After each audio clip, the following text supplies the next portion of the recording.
साथियों, एक दौर ऐसा था जब ब्यूरोक्रेसी का रोल एक रेगुलेटर का होता था,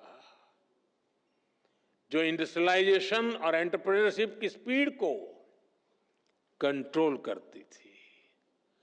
इस सोच से भी देश बहुत आगे निकल चुका है। आज हम ऐसा एनवायरनमेंट क्रिएट कर रहे हैं जो सिटीजन में एंटरप्राइज को प्रमोट करे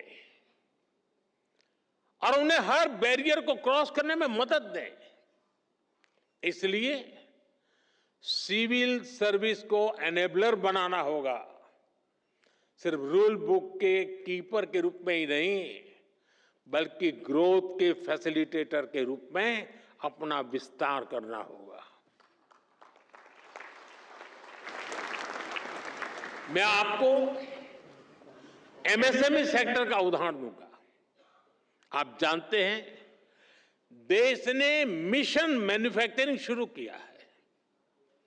इसकी सफलता का बहुत बड़ा आधार हमारा एमएसएमई सेक्टर है। आज दुनिया में हो रहे बदलावों के बीच हमारे एमएसएमईज, स्टार्टअप्स और युवा उद्यमियों के पास एक अभूतपूर्व ऐतिहासिक अवसर है। ऐसे में ये जरूरी है कि हम ग्लोबल सप्लाई चेन में अधिक कॉम्पिटिटिव बने। हमें यह भी याद रखना है कि एमएसएमईज का कंपटीशन सिर्फ छोटे एंटरप्रेन्योर से नहीं है, इनकी प्रतिस्पर्धा पूरी दुनिया से है।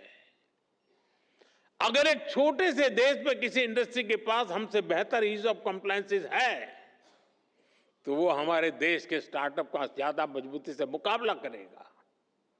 इसलिए हमें ये निरंतर देखना होगा कि ग्लोबल बेस्ट प्रैक्टिसेस में हम कहां स्टैंड कर रहे हैं।